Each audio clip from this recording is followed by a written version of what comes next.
Rayner, the Shadow Education Secretary, joins me. Angela Rayner, you'll have seen the reports that the government is reopening the whole issue of student fees. Do you welcome that? Well, we've had 3 announcements of reviews in the last 12 months and 8 years of the Conservatives that have damaged higher education and totally decimated our further education infrastructure. So another review really isn't going to solve the problem of the hike in interest rates, which this government has done, and the tripling of tuition fees. And of course, most students have said that the removal of maintenance grants is one of the biggest barriers to them at university at the moment, and the government have said nothing on that. Are there more children from disadvantaged backgrounds going to universities after tuition fees arrived or not? Well, there's more students per se going. Many more. There's more students going into university, but we also know that more students, and in particular the disadvantaged students, are leaving university with over £50,000 of debt. So actually, more students are leaving university not getting into the jobs that they want and being saddled with debt for many years, and the system is completely unsustainable. And the government, quite frankly, are not leading on this. They're being led by the Treasury Select Committee, by the opposition, who have a vision for the future which will ensure that we do have the skills we require in our economy, and that further education also gets the parity of esteem which you spoke about earlier in the programme, instead of the cuts that they face, because we know we need higher education and further education in this country to ensure that our economy grows in the future. There is a suggestion in these interviews that different kinds of courses at university would be more or less expensive, that humanities, so-called English and history and social sciences, would be cheaper degrees than sciences or maths. What do you think about that? Well, we're told that we need science and maths, and therefore to make those degrees more expensive flies in the face of what our economy is going to need in the future. And as part of our industrial strategy, we need to make sure that we preserve and ensure that we get those students on those courses.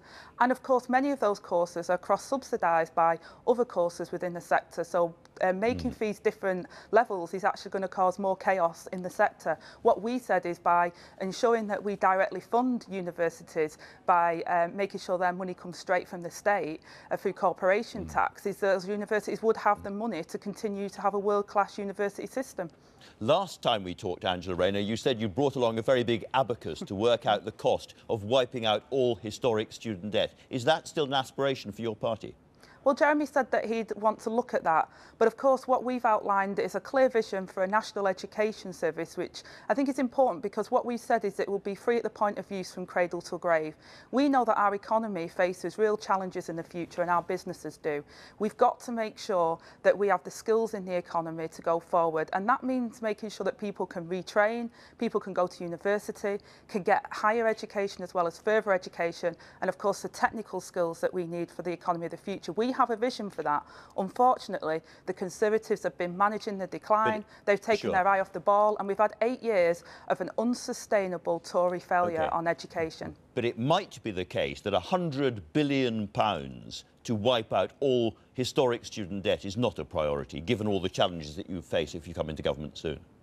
Well, like today, I've outlined the fact that at the moment our schools are currently not the safest for our young people and children, because the government have still not proposed to put sprinklers in schools. We have flammable cladding on schools. We have asbestos in our schools. So we've been prioritising making sure that our school children are safe, that our classroom has the funding and the qualified teachers in order to deliver on our skills and our future for our economy. So our priority at the moment has been to make sure that we get those students into education, and that we can provide the workers of the future and the economy that our country needs.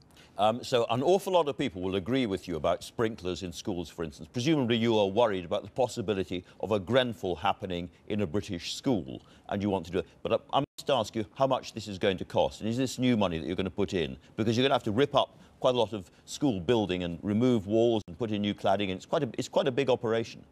Yeah, and the National Audit Office, they said that schools needed around 14 billion, and the government unfortunately has only earmarked 4 billion for that. We said that it's capital investment and that we would borrow to ensure that that investment is within our schools. So we said we'd put 13.8 billion into making sure that our schools are up to that good standard, and that's what our children deserve. We can't have children in unsafe school environments. You know, many schools now, the buildings falling apart, they're not fit for purpose. We have porter cabins where children are faced with in temporary classrooms. That's got to stop. We need to invest in education.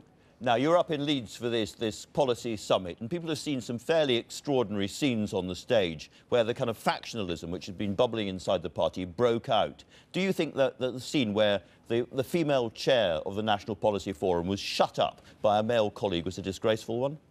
Well, I've known Katrina for many years as a former Unison colleague of mine, and Katrina won't be shut up by anybody. She's a fabulous colleague. And, you know, we have robust debates in the Labour movement, and actually we've had a fantastic policy forum where we've debated and talked about the issues that we face as a country. And unlike the Conservative conference, which looked like a wake, ours is all lively and about making sure we have the response for the future. It's certainly lively. Now, Katrina wanted a vote to be taken on the new chair, and that was stopped because the wrong candidate was going to win. Is that right? Well, my understanding was that the notification for chair hadn't been given enough time, so therefore it wasn't a question of whether we have a chair or elect a chair, it's a question of when we do that to ensure that the maximum participation from delegates was able to take place. So my understanding was completely different to that. Lucy Powell, one of your colleagues, said that it was bullying, and she said this smacks of old-school control freakery, not new politics. She's right, isn't she? Well, I didn't recognise that. I've been at the Policy Forum all weekend, and we've had an energy, and, you know, the atmosphere is much like it was at conference in September, and that's about we're a government in waiting. We've got the answers for our future of our economy and for the future of Britain, and that we're focusing on that and not internal fighting. One final question. 20,000 Labour Party members have now written to you saying that they want a proper discussion about the party's policy on Brexit. Are you going to carry on not listening to them? We're always discussing Brexit, Andrew, and, you know, we'll be discussing it today at the Policy Forum as part of our international commission. So we always discuss Brexit. It is something that, as you know on your programme, you don't do a programme where it's not discussed. In the Labour Party, it's constantly discussed at every level. We do discuss it constantly. Angela Rayner, thanks very much indeed for talking to us. Now then, long